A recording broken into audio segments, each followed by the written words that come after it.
Welcome back to the search for Gillian Gold. Last time we explored the disturbing history of the Blackwood Observatory and the cryptic journals of its founder, Elias Blackwood.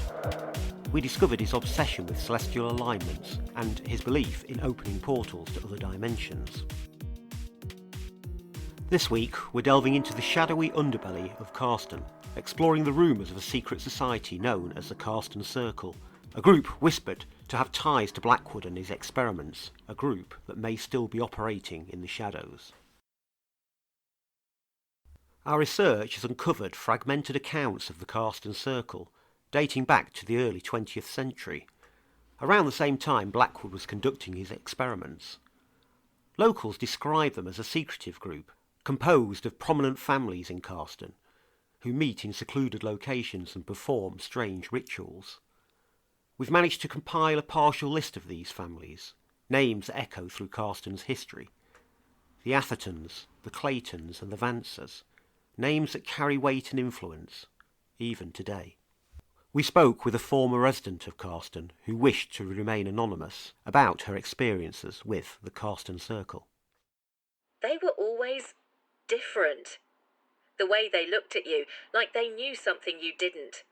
My family, we weren't from Carston originally, we were outsiders, and they made sure we knew it. I remember once I accidentally stumbled upon one of their meetings. It was in the woods, near the old Blackwood estate. They were wearing robes, chanting. It was terrifying. I ran, and I never looked back.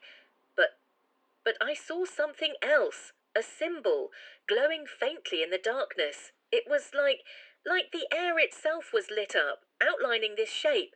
It wasn't just painted or carved, it was embedded. Sarah's account adds another disturbing detail, a glowing symbol, not simply drawn, but seemingly integrated into the very fabric of the air.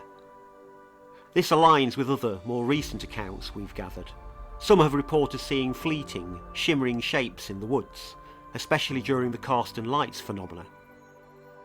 We've discovered that Gillian, in her research, was also investigating the Carston Circle. Her notes contain several references to a group, among with names and symbols that we're still trying to decipher. One symbol, a stylised circle with a triangle inside, appears repeatedly in Gillian's notes, as well as in Blackwood's journals. We've also found this symbol etched into the walls of the Blackwood Observatory. Could this be the symbol of the Carston Circle? And what does it mean?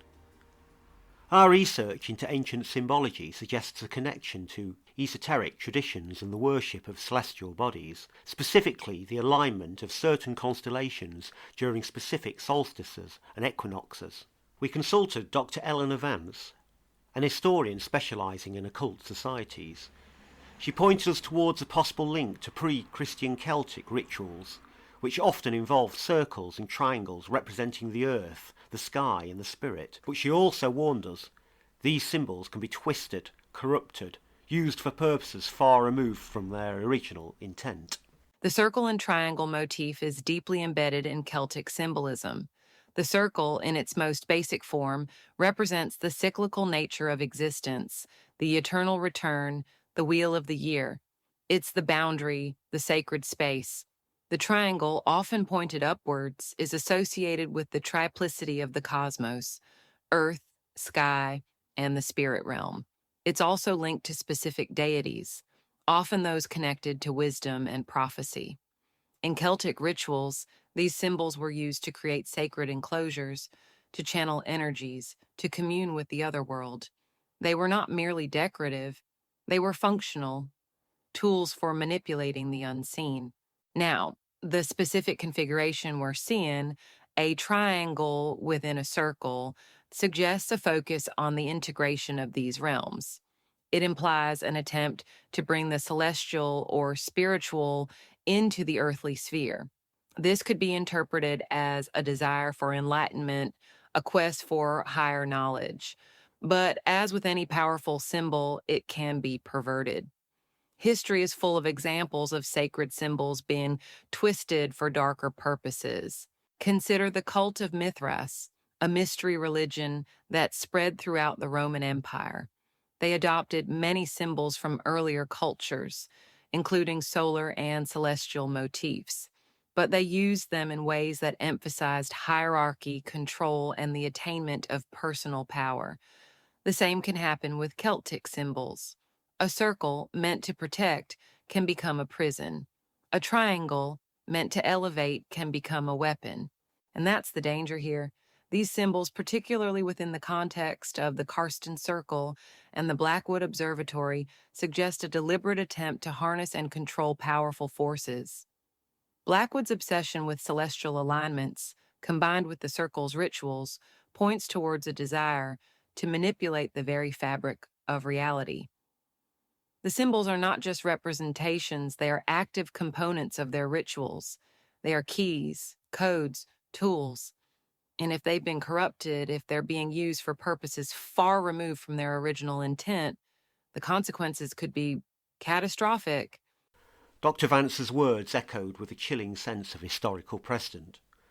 The symbols, far from being benign relics of a forgotten past, were potentially active agents in a dangerous game. The Carston Circle, armed with these corrupted symbols and Blackwood's dark knowledge, could be on the verge of unleashing something truly terrifying.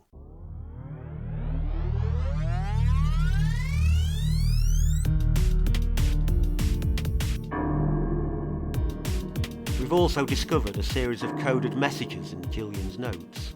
They appear to be dates and times, possibly related to the appearance of the Carston lights.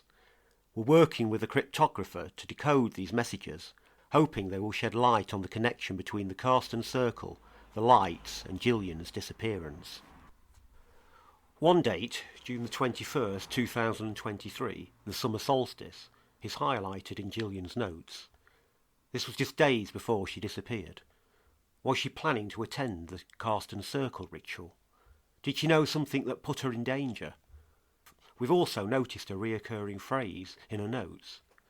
The convergence. What is the convergence?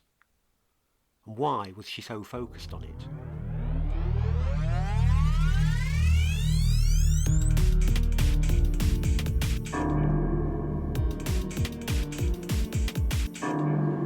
The Search for Gillian Gold is written and presented by Stuart Wheeldon. The music is UFO Experimental by Bruno Magic.